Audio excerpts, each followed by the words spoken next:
Have you ever spent dozens of rounds trying to get your rifle sighted in and it's still just not right? I can't hit anything! Ah! Today, we're gonna show you one of the best ways that we found sighting in your rifle, the low round count. We've got two ways of sighting in this rifle today. We've got one, our magnetic leupold bore sighter. It essentially just goes right on the end like that, and you adjust your scope to the bore sighter in the end. It's very similar to the ones where you put the rod in the end and then you mount the bore sighter to that and then look through the scope, make your adjustments. So this will be our more modern sighting in method for today. The other method is an old school method where you take the bolt out of your firearm. If it's a bolt action, you remove the bolt. If it's AR pattern rifle like this, you pull the bolt out of the back, you look down the barrel at your target, center the target in your barrel like a peep sight, and then you adjust your scope to where your barrel is pointed, i.e. at your bullseye of the target. So to start this off, we've got our scope. This is not sighted in at all. We'll go ahead and drop this thing on here, tighten it down.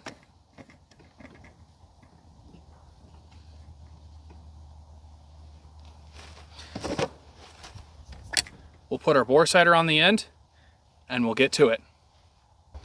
So the way that these work is there is a tiny little target inside this, kind of like the crosshairs on your scope with numbers, and there's like a grid pattern. I'll put a image of it up here on the screen.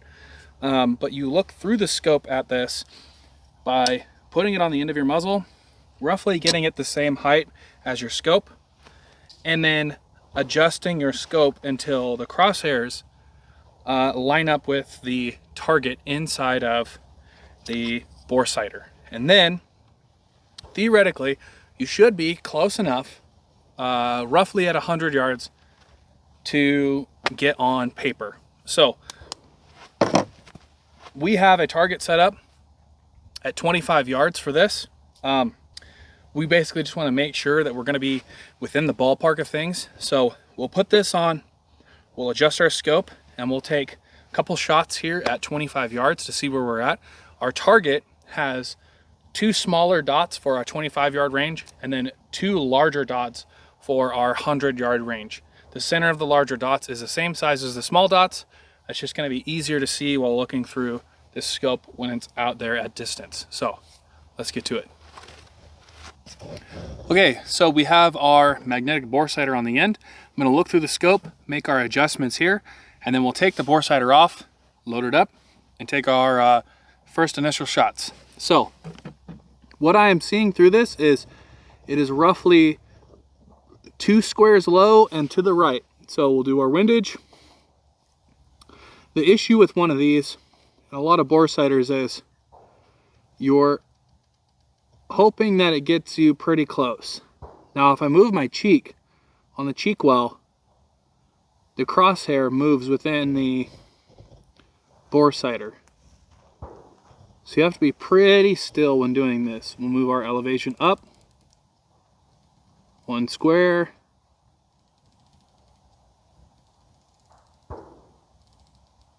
And there it is. Perfectly centered on the bullseye within the magnetic bore sighter. So load this thing up with some ammo and shoot a couple rounds, see where they land at 25 yards. All right, our scope has been adjusted to our bore sighter. We'll be running Frontier by Hornady 75 grain boat tail match for the duration of this, for both the magnetic bore sight and the old school way of sighting in. So got our rounds on here, in here.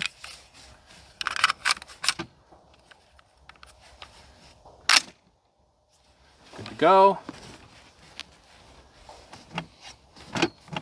And we are going to be shooting at the leftmost small dot.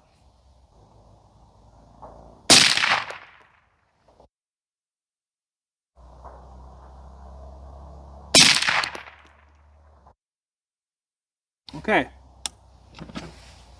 Those 2 rounds landed directly next to each other. So I feel pretty confident about that. I don't need to take a third shot. They're almost touching. We'll give you a close-up view of that here shortly. And then we will move the target out to 100 and make our adjustments. So let's do it. So we've gone ahead and done our 2 shots with our bore sighter. We've moved the target out to 100 yards. And we're going to take another couple shots and see where those land, and then we'll adjust from there. Keep in mind, we're going to count how many rounds we shoot over the duration of this, and then we're going to compare it between different ways of sighting this in. The point is to save you the most amount of money on ammunition to sight in your rifle, whether that be for hunting or your purposes for your rifle. So we've got some more Hornady Frontier 75 grain. Target's out at 100. Let's do this.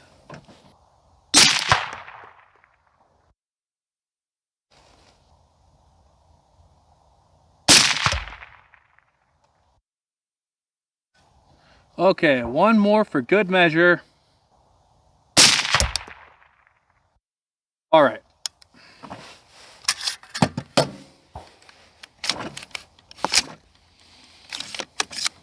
So we've got our 3 shots. It looks like they are about 8 to 10 inches low and just a little bit to the left, about 1 inch to 1.5 inches to the left. So what we'll go ahead and do is we will adjust our scope roughly 8 to 10 inches up and a few clicks to the right. Okay, there's our right, and we'll go up.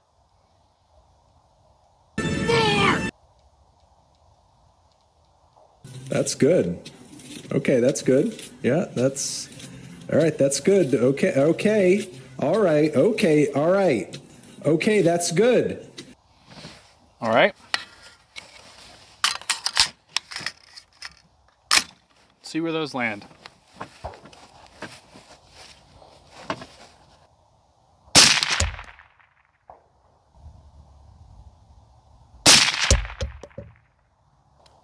Looks like we overshot just a little bit. We'll correct that.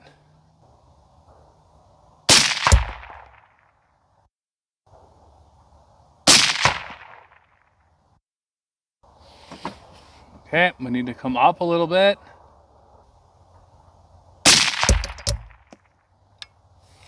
All right, so that was 10 rounds.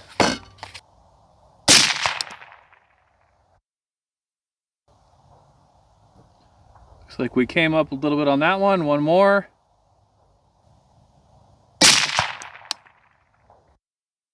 All right, we got to come up just a couple clicks. And we're getting close. There we go. We are 1 inch to the right and a 1/2 inch high.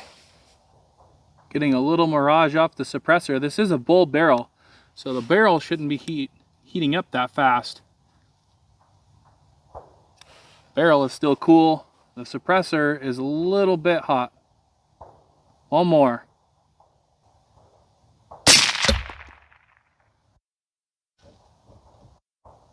Okay, elevation is perfect. One click back to the right and we should be solid. Last one. Almost perfect. That little bit that was off, I can attribute to me, not the gun. I should say this has a PSA 2-stage nickel boron trigger in it, and it is fantastic. It is about a 2 3/4 pound pull. Very smooth first stage, very, very crisp second stage. So I feel really confident with a lot of the shots I've been taking so far. Let's go look at that target. All right, so we're up here. These are our first 2 shots at 25, pretty much touching each other.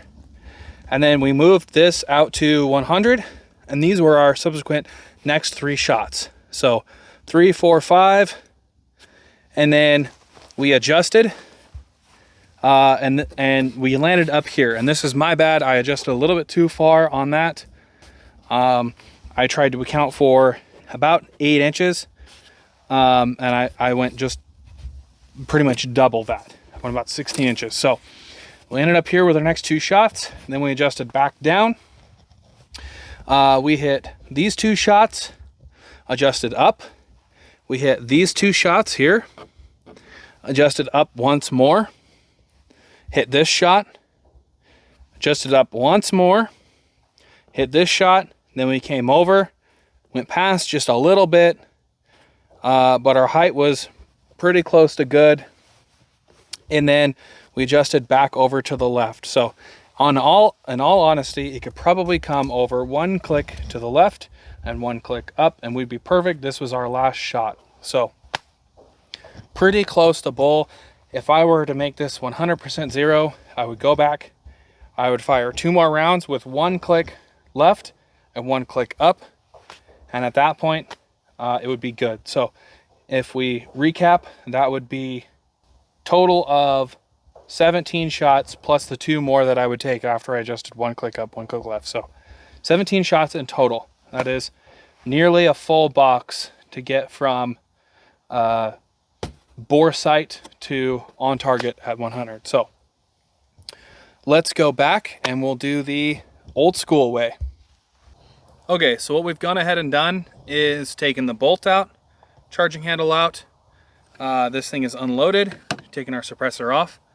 And what we're gonna do next, this scope is unzeroed. We're gonna look down the bore of the barrel like a peep sight. We're gonna put it on our right hand 1-inch dot at 25 yards. With the bore on the dot, I will then adjust the scope to match where the bore is pointing.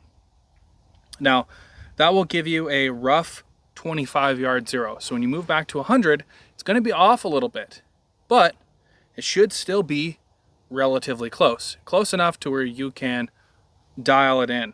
So, and you can do this also at 100. It's just a little bit more difficult unless you have bigger dots like I've put on the target.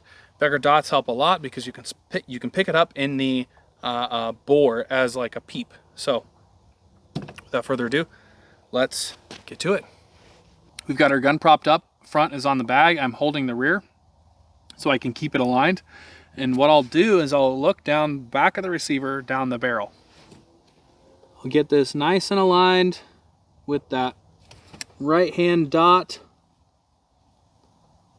You want to get the barrel as straight as possible to your eye, and then center that dot kind of like looking through a red dot. And then we'll take our scope, double check one more time, and we'll run our scope down till our scope is centered on the dot. Check our bore, check our scope, check our bore, check our scope, and we'll just kind of go back and forth until we feel like we've got it pretty good. All right, that looks pretty good. You want to get it as close to perfect as possible, but you don't need to spend a significant amount of time getting it perfect. What you can do is take your first couple of shots and then adjust from there. So we'll get this thing loaded up. Same ammunition as before. And we'll take our first shots at that right hand small dot. Okay, 11 o'clock touching the left edge of the dot. We'll do one more just to confirm. And that bullet is touching the other one.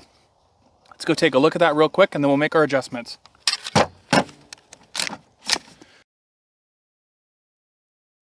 We've gone ahead, moved our target out to 100 yards. Same ammunition. What we're gonna do is we're gonna take a couple shots and see where we're hitting, and then we'll make our adjustments from there. So let's go ahead and take our shots.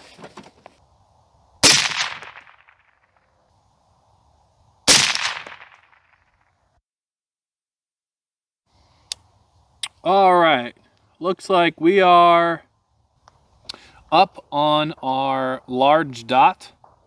So what we're gonna do next is we're going to point our crosshair at our last point of aim, which is our small dot.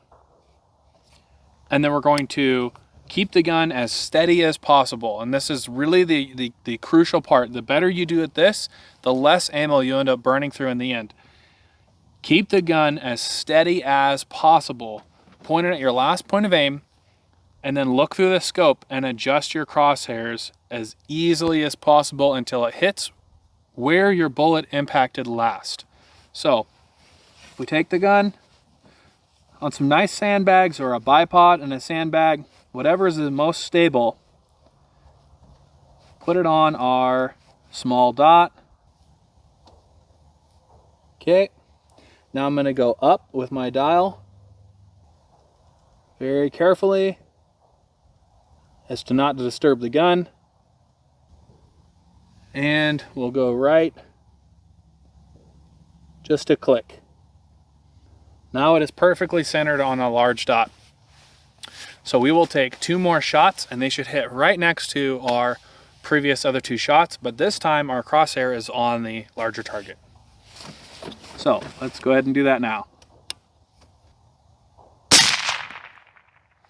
Okay, just over bull. And just left of our bull. I'm pretty confident with that. I could take 1 more shot and it would probably be bullseye. With a 9 power scope, that dot is pretty small and these crosshairs are pretty thick, so things are getting a little washed out, but I feel pretty confident with that sight in. You know, maybe I would go 1 click to the right, but other than that, it's pretty much sighted in. Let's go look at that target and we'll talk about it a little bit. So we're down here at 100 yards. This is our 25-yard group. A little high, a little left. We then reshot at this small dot. Our bullets impacted here and here.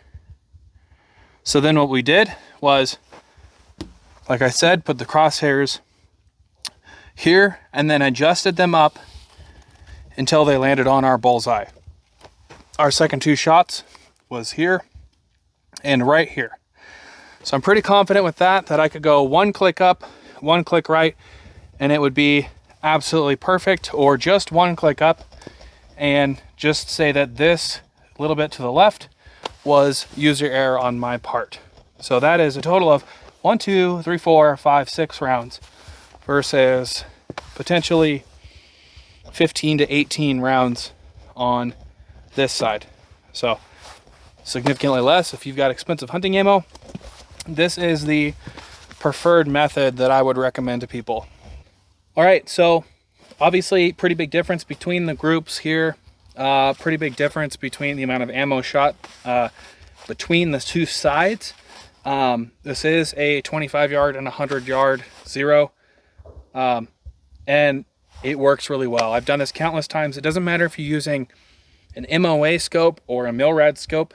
If you're using this method, there's nearly no guesswork. All you have to do is put the crosshairs where you want, adjust to where you want, pull the trigger, and then make your fine-tune adjustments. It's that simple. If you guys like this type of content, if you guys like the how-to type of stuff, if you enjoy seeing these little nuanced things like this, let me know, get in the comments, support the channel, hit subscribe. There's a lot of people watching the content that are not subscribed. We appreciate it. We appreciate it greatly as a small channel trying to come up. Hit that subscribe, get in the comments, get that algorithm moving for us. So until next time, This has been Independence Arms. Thank you for watching.